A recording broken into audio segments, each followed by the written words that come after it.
The jungle breathed. It was a living thing, ancient and vast. The trees, with their gnarled roots and towering canopies, seemed to whisper secrets of a time long forgotten.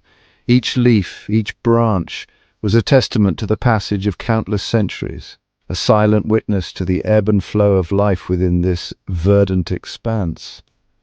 Emerald light filtered through the dense canopy, painting the jungle floor in dappled shadows. The interplay of light and shadow created a mesmerizing dance, a symphony of colors that shifted with the movement of the sun. It was as if the jungle itself was alive, breathing and pulsating with an energy that was both enchanting and intimidating. Vines, thick as pythons, snaked around towering trees. These vines, with their sinuous forms, seemed to possess a life of their own, wrapping and coiling around anything in their path. They were the lifelines of the jungle, connecting the earth to the sky and weaving a complex web of life that thrived in this emerald maze. The air hung heavy with the scent of decay and blooming orchids, a cloying perfume that spoke of life and death intertwined. The juxtaposition of vibrant life and inevitable decay was a reminder of the delicate balance that sustained this ecosystem. Every fallen leaf, every blooming flower played a role in the intricate dance of existence within the jungle. Hidden deep within this emerald labyrinth, shrouded in mist and legend, lay the forgotten temple of Orajul. This temple, veiled in mystery, was a relic of a bygone era, a testament to the ingenuity and spirituality of an ancient civilization. The path to the temple was treacherous, winding through dense foliage and shrouded in an almost ethereal mist that seemed to guard its secrets. The temple, once a beacon of vibrant color, was now consumed by the relentless jungle. Nature had reclaimed what was once hers, enveloping the stone structures in a blanket of green. The vibrant hues of the temple's past were now muted, replaced by the deep greens and browns of the encroaching forest. Stone, etched with intricate carvings, lay cracked and broken, consumed by moss and vines. These carvings, once sharp and clear, now bore the marks of time, their stories slowly being erased by the relentless march of nature. The moss and vines that covered them were a testament to the jungle's power, a reminder that even the most enduring creations of man are no match for the forces of nature. The air hummed with an unseen energy, a palpable aura of ancient power that sent shivers down the spine. This energy, almost tangible, seemed to emanate from the very heart of the jungle, a reminder of the ancient forces that still held sway over this land. It was a place where the past and present coexisted, where the boundaries between the physical and the spiritual were blurred. This was a place of secrets, a place of whispers and shadows, where the veil between worlds felt thin. The shadows seemed to move with a life of their own, whispering secrets of the past to those who dared to listen. It was a place where the ordinary laws of nature seemed to bend, where the line between reality and myth was blurred. Here, amidst the ruins reclaimed by nature's grasp, the very air seemed to whisper the name of Orajul, the eternal Snake King. His presence, though unseen, was felt in every rustle of the leaves, in every shadow that danced on the forest floor. The legend of Orajul was woven into the very fabric of the jungle, a story that had been passed down through generations. His legend, passed down through generations in hushed tones, spoke of a power both alluring and terrible, a knowledge whispered on the wind that promised answers at a terrible price. The story of Orajul was one of ambition and hubris, of a king who sought to transcend the mortal realm and achieve godhood.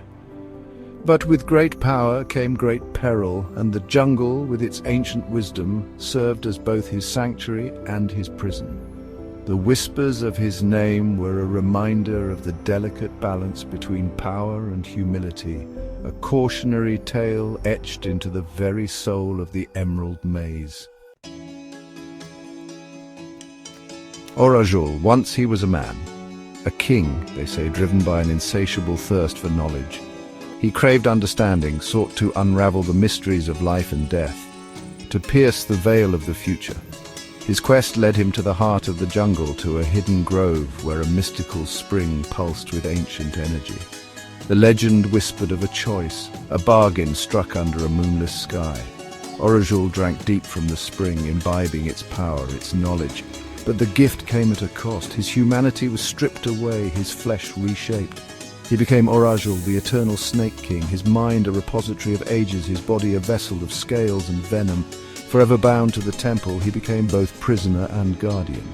His voice, a sibilant hiss that echoed through the chambers, whispered of forgotten times, of secrets best left buried. He was a creature of both allure and terror, a testament to the intoxicating and dangerous pursuit of forbidden knowledge. Dr. Elias Carter, renowned archaeologist and historian, had spent his life chasing legends. From the bustling streets of Cairo to the dense jungles of the Amazon, his quest for knowledge had taken him to the farthest corners of the earth. Each discovery, each artifact was a piece of a grand puzzle that he was determined to solve. Driven by an insatiable curiosity, he sought tangible proof of the myths and whispers that had captivated him since childhood. His office was filled with relics and manuscripts, each telling a story of civilizations long gone. But there was one legend that stood out among the rest, a tale that had haunted his dreams and driven his research for decades. The legend of Orajul, the Snake King, had captivated his imagination for years. According to ancient texts, Orajul was a deity worshipped by a forgotten civilization, a being of immense power and wisdom. The story spoke of a hidden temple deep within the jungle, where Orajul's spirit was said to reside. He yearned to uncover its truth, to stand before the embodiment of such ancient power. The thought of discovering the temple and unraveling its secrets consumed him. It was more than just a professional pursuit, it was a personal mission, a quest for understanding and enlightenment. With him he brought Kira Moreau, a skilled survivalist and his trusted confidant. Kira had been by his side on many expeditions, her expertise in navigating treacherous terrains and her keen instincts making her an invaluable ally. She was the yin to his yang, balancing his academic fervor with her practical wisdom. Where Elias was driven by scholarly pursuit, Kira approached the world with a healthy dose of skepticism and a pragmatic awareness of the dangers that lurked in the shadows. She had seen the jungle's dark side, the hidden threats that could turn an expedition into a nightmare. Her cautious nature was a necessary counterbalance to Elias's boundless enthusiasm. She trusted Elias, but she also knew the allure of the unknown could be a dangerous siren song. The jungle was a living entity with its own secrets and perils. Kira's instincts told her that this journey would be unlike any other, that the stakes were higher and the risks greater. Their journey had been long, fraught with the unforgiving embrace of the jungle. They had faced torrential rains, venomous creatures, and treacherous paths. Each step brought them closer to their goal, but also deeper into the heart of the unknown. The jungle tested their resolve, pushing them to their limits, yet the closer they got to the temple, the more Elias's excitement grew, his eyes gleaming with the thrill of discovery. He could feel the weight of history pressing down on him, the whispers of the past guiding his steps. This was what he had lived for, the culmination of years of research and exploration. Kira, ever watchful, felt a growing unease settle in her gut, a prickling sensation that whispered of things best left undisturbed. She knew that some doors, once opened, could never be closed. The jungle held its breath, as if aware of the impending revelation. Their journey was nearing its climax, and the true test of their courage and resolve was about to begin. The air crackled with an unseen energy as they finally stumbled upon the ruins. The dense jungle had been their home for weeks, each day a battle against the elements and the unknown. But now, standing before the ancient structures, they felt a mix of triumph and trepidation. The ruins were a testament to a civilization long forgotten, swallowed by time and nature. Vines thick as a man's torso snaked around crumbling archways, their emerald embrace threatening to crush the stone. These vines had grown unchecked for centuries, weaving a tapestry of green that both protected and concealed the secrets within. Each step they took was a journey deeper into the heart of the jungle's mystery.